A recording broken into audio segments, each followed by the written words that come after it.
Vallarpadam container terminal road നിർമ്മാണത്തിന് വേണ്ടി കുഴിയൊഴിപ്പിക്കപ്പെട്ട കുടുംബങ്ങൾക്ക് ആശ്വാസമായി പുനരധിവാസ നടപടികൾക്ക് പച്ചക്കൊടി. ഇതിന്റെ ഭാഗമായി 14 കുടുംബങ്ങൾക്ക് മുളവുകാട് പോലീസ് സ്റ്റേഷൻ സമീപം നൽകിയ ഭൂമി ജില്ലാ കളക്ടർ അധ്യക്ഷയായ നിരീക്ഷണ സമിതി സന്ദർശിച്ചു.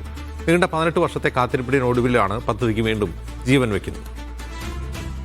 താമസിച്ചിരുന്നയിടത്തു നിന്നും കുടിയിറക്കപ്പെട്ട 316 കുടുംബങ്ങളിലെ 14 കുടുംബങ്ങൾ കയറിക്കിടക്കാൻ പകരം നൽകിയ ഭൂമി ചതുപ്പും വെള്ളക്കെട്ട് പ്രദേശവുമായതിനാൽ നിയമക്കുരുക്കിൽപ്പെട്ട് തീർന്നുപോയ 18 വർഷങ്ങൾ.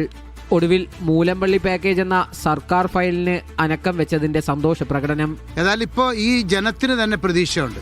വീട് വയ്ക്കുക എന്നുള്ള വളരെ പ്രധാനപ്പെട്ടത്. ഇപ്പോൾ കളക്ടർ കാണിക്കുന്ന വലിയ താല്പര്യം, അവരുടെ ടീം, അവരോടൊപ്പം പ്രവർത്തിക്കുന്നവർ, അപ്പോൾ ഈ MLA-മാരൊക്കെ ഇപ്പോൾ ഇത്തിരി താല്പര്യത്തോടെ വരുന്നുണ്ട് എന്ന് പറയുന്നതിലും സന്തോഷമുണ്ട്. ഈ സന്തോഷത്തിനിടയിലും ആകെയുണ്ടായിരുന്ന സ്ഥലം കൈവിട്ടുപോയതിന്റെ വേദനയിൽ ജീവൻ വെടിഞ്ഞ മകൻ പ്രിൻസിനെ ഓർത്ത് റോസ്ലി ആന്റണി വിതുമ്പി. ഇതിനോടൊക്കെ എതിർപ്പുള്ള ആളായിരുന്നു. നേരം വെളുപ്പിന് ഞങ്ങൾ എണീറ്റപ്പോൾ അവനെ കൊച്ചു കിടന്ന് നിലവിളിക്കുന്നുണ്ട്. കൊച്ചു ആ മുറിയിലുണ്ടായിരുന്നു. കൊച്ചു കിടന്ന് നിലവിളിച്ച് വാതിൽ തുറക്കാൻ പറഞ്ഞിട്ട് തുറക്കണില്ല. അങ്ങനെ തന്നെ മൂത്ത മകൻ വാതിൽ കുത്തി പൊളിച്ച് നോക്കിയപ്പോഴത്തേക്കും തൂങ്ങി കിടക്കുന്നതാണ് കാണുന്നത്.